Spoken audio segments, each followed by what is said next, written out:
Assalamualaikum warahmatullahi wabarakatuh. Apa kabar semuanya anak-anak? Apakah semuanya baik-baik saja? Ya, aku berharap kalian semua baik-baik saja ya, sehat selalu dan juga diberikan keberkahan ya. Hari ini kita akan belajar tentang matahari dan bumi ya. Hubungan dan tak terpisahkan antara matahari dan juga bumi ya. Sebelumnya kita akan belajar matahari ini, bintangnya kita ya.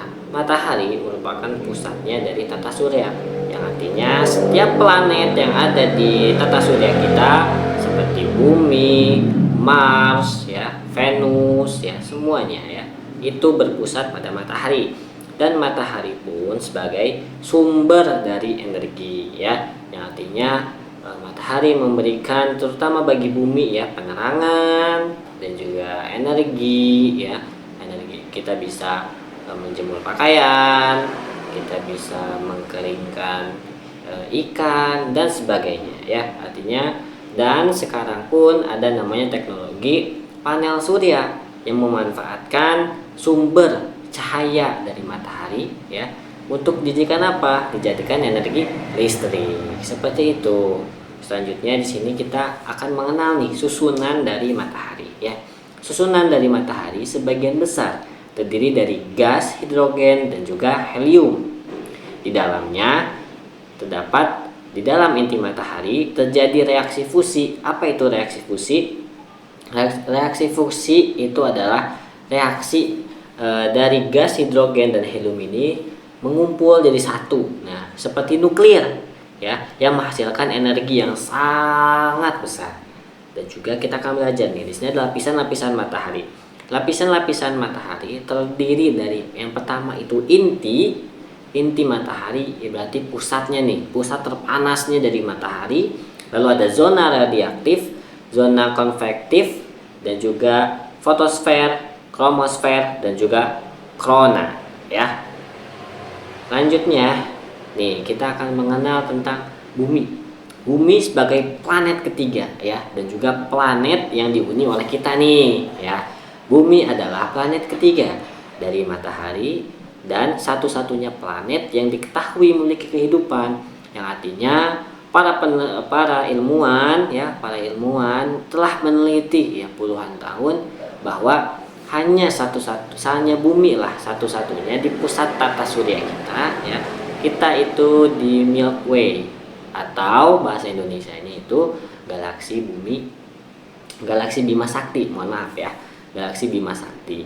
Nah, artinya bumi ini diketahui itu masih asumsi bahwa hanya bumi lah yang memiliki kehidupan. Di antaranya bisa dilihat adanya tumbuhan, adanya air ya, sebagian besar ya, hampir 60% permukaan bumi kita itu terdiri dari air, yang artinya jelas sumber utama ya selain dari matahari, itu juga ada air sebagai apa? Sumber kehidupan. Nah, diketahui yang memiliki kehidupannya hanya bumi. Bumi memiliki atmosfer, berarti atmosfer, hidrosfer, dan juga litosfer yang saling berinteraksi. Artinya hanya di bumi lah yang diketahui memiliki oksigen. Selain adanya matahari, adanya air, dan juga adanya oksigen ya. Oksigen memberikan kita untuk bernafas ya. Bernafas, lalu sebagai proses fotosintesis ya, harus juga ada oksigen di situ, dan juga dan sebagainya ya. Bumi ini lengkap. Dan juga ada gas-gas lain, hidrogen dan sebagainya ya. Bumi ini lengkap, makanya diketahui hanya bumi lah yang memiliki untuk saat ini hanya bumi yang memiliki kehidupan. Nah, lanjut ya. Orbit matahari, orbit bumi ya. Artinya orbit bumi ini adalah orbit bumi yang mengelilingi matahari dalam bentuk elips. Elips itu berarti agak lonjong nih ya. Elips ini agak lonjong, jadi dia bentuknya tuh tidak sempurna bulat, tapi dia elips. Waktu yang dibutuhkan bumi untuk satu kali mengorbit matahari disebut 1 tahun. Jadi 1 tahunnya bumi mengelilingi matahari, 1 kalinya bumi mengelilingi matahari itu adalah sama dengan 1 tahun. Jadi bumi ini akan mengelilingi terus matahari, ya. Udah ada orbitnya. Orbit itu seperti jalan, ya, seperti jalan. Jadi udah terstruktur tuh bahwa bumi ini jalannya di sini.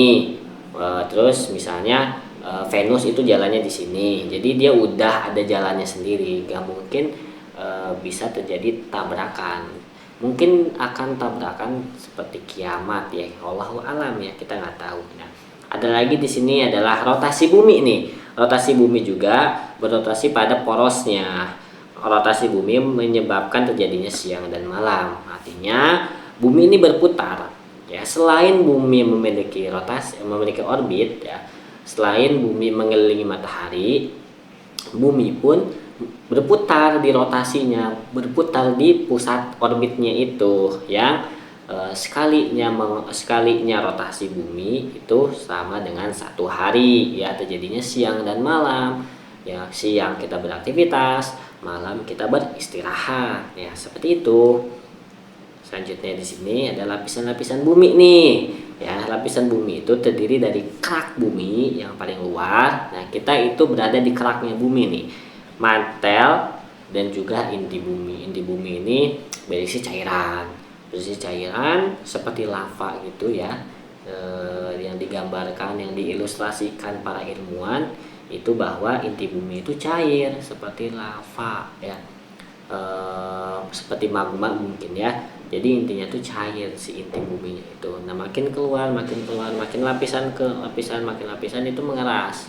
Ya, mengeras karena adanya mungkin terjadi karena adanya oksigen yang mempengaruhi, dan juga matahari pun mempengaruhi, semuanya mempengaruhi, ya.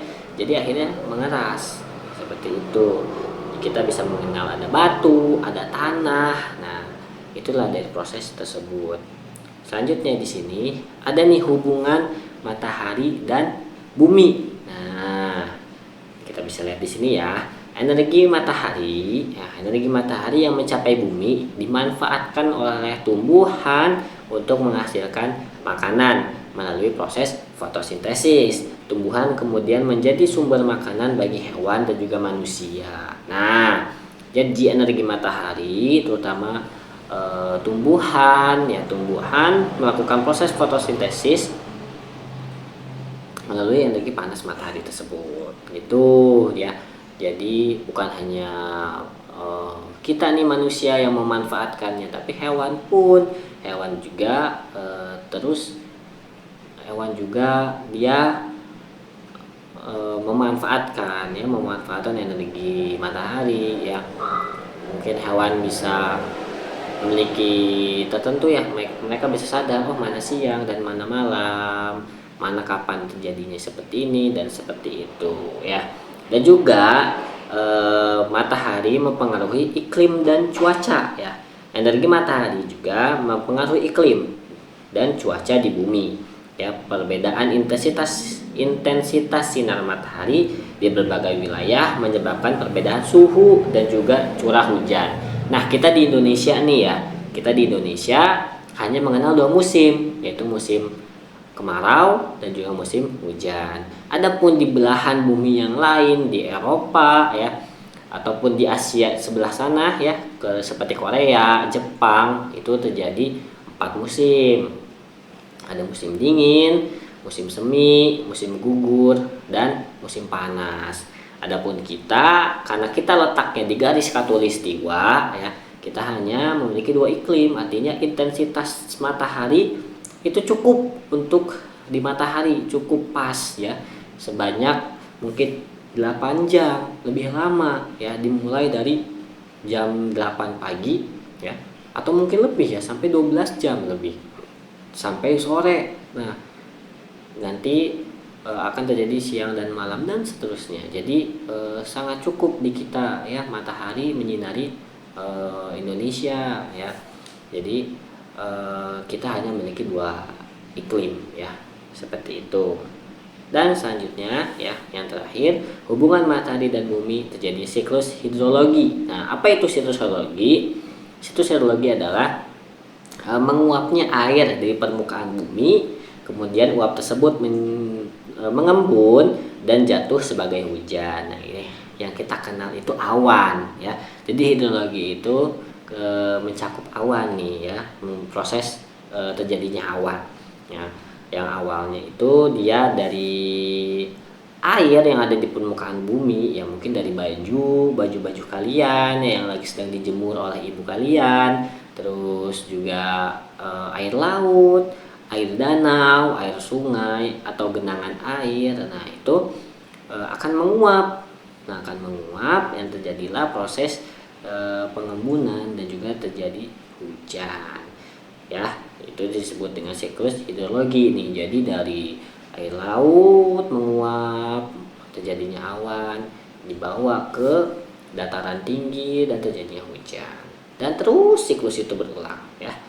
Lalunya ada gerakan bumi, gerakan rotasi dan juga gerak revolusi bumi nih yang terakhir, serta kemiringan sumbu bumi menyebabkan terjadinya berbagai fenomena alam seperti siang dan malam, musim ya yang udah tadi dijelaskan, dan juga pasang surut air laut. Nah itulah yang terjadi antara hubungan matahari dan bumi ini yang terjadi ya.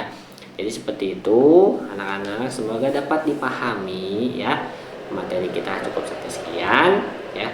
Saya Bapak akhiri dengan alhamdulillah ya. Kita akhiri dengan basmalah. Alhamdulillahirobbilalamin. Sampai bertemu di pertemuan selanjutnya. Dadah.